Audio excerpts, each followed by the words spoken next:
Hello y'all and happy Homebrew Wednesday. Andrew here running on beer using my brand new camera.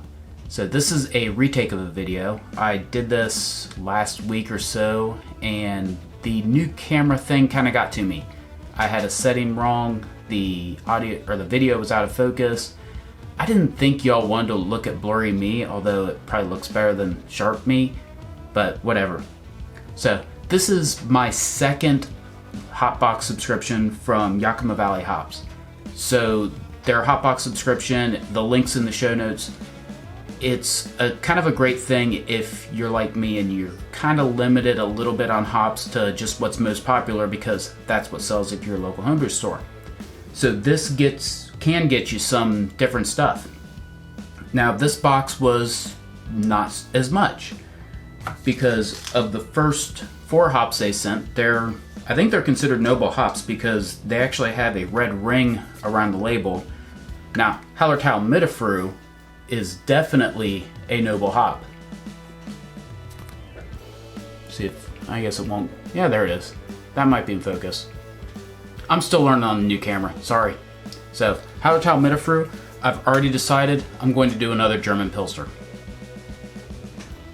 And maybe I can get me back into focus.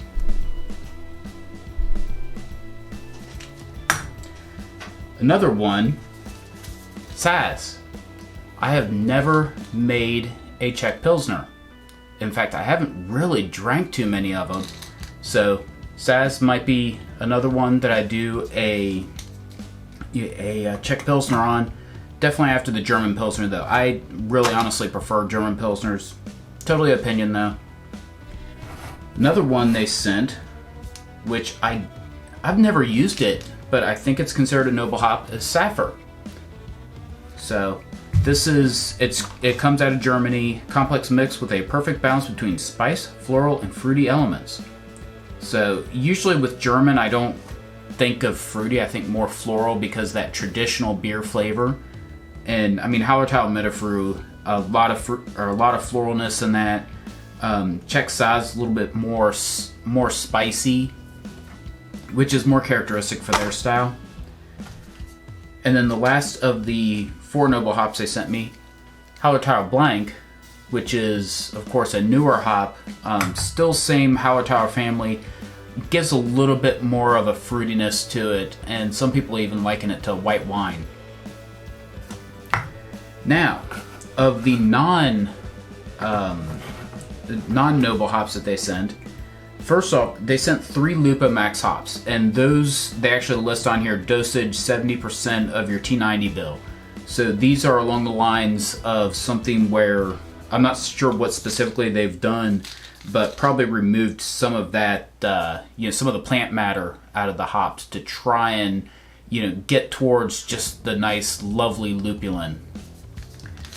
So they sent Euconaut, Citra, which I love Citra. I'm one of those people. I know some people hate it. I love it.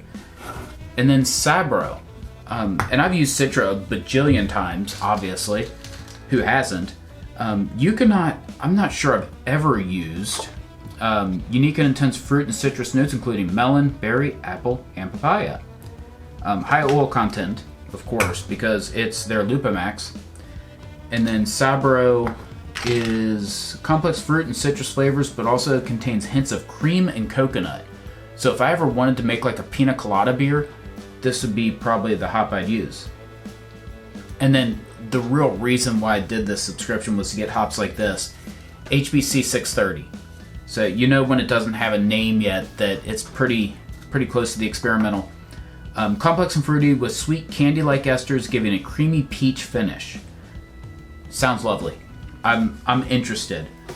So I'm definitely going to be brewing a bunch more utilizing these. And then of course they send a few other things. One of them is they sent some caps. Caps are nice, particularly when a lot of times, I'm doing a cream ale next with one of the hop boxes, or I shouldn't say next, someday.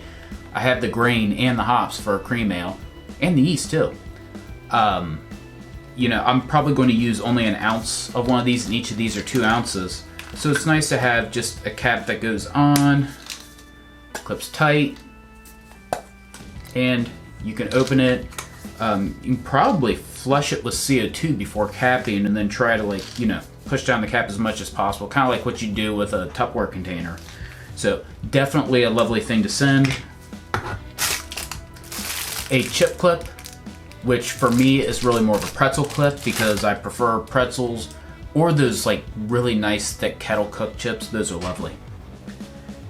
A sort of a carabiner. This is one of the keychain style ones, and it's got a bottle opener in it, which that is a lovely addition. And then a sticker, an exclusive sticker, and the perfect lager recipe for your next brew day. So right here. And another Yakima Valley Hops sticker, which my laptop is getting full, but I'm probably going to be due for a new laptop here someday. So they also sent a pack of SO5, which, it's the classic American yeast. I've been joking around about making a clear IPA one of these days, which I know is kind of unheard of anymore, but USO5 would probably be the perfect yeast for it. So, with that, hops. Lovely hops. Cheers.